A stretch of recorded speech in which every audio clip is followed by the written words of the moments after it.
Naimbag ngagsapa Pilipinas at tuyong dagiti kang runan adamdamag diti PTV Cordillera.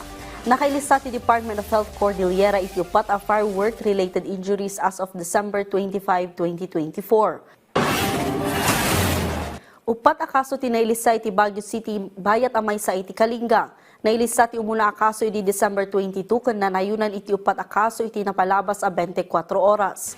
Agtaon iti 7 aging sangapulo ket upat dagiti biktima. Amin dagiti biktima ket lalaki. Nagsagrap iti eye injury dagiti talo bayat ati duwa ket naadan iti blast wenno burn injuries.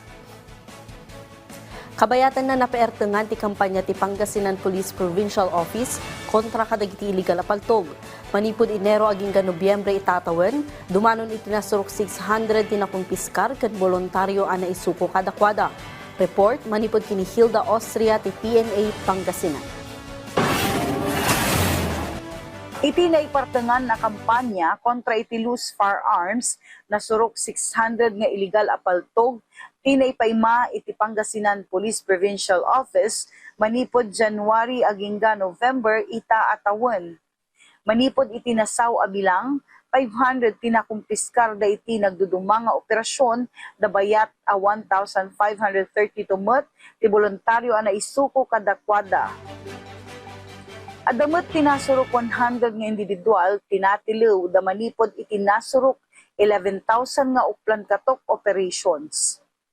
Pasat daytoy ti panangatanamnamada iti natalna ken natalged nga eleksyon. These firearms that we'll be seeing this morning are the results of our extensive campaign to contain the proliferation of loose firearms, including those that are unlicensed, in order to maintain a peaceful atmosphere prior, during, and after elections this coming 2025. Sigunmat kini Ilocos Region Police Regional Director Brigadier General Lou Frias Evangelista, may sa daytoy awagas tapno maksayan dagiti mapaspasamak a krimen iti probinsya. Goal for the upcoming election is simple but vital: to create an atmosphere where every citizen can exercise their right to vote without fear. Iti agdama, nasurok 22,000 ti licensed gun owners iti probinsya.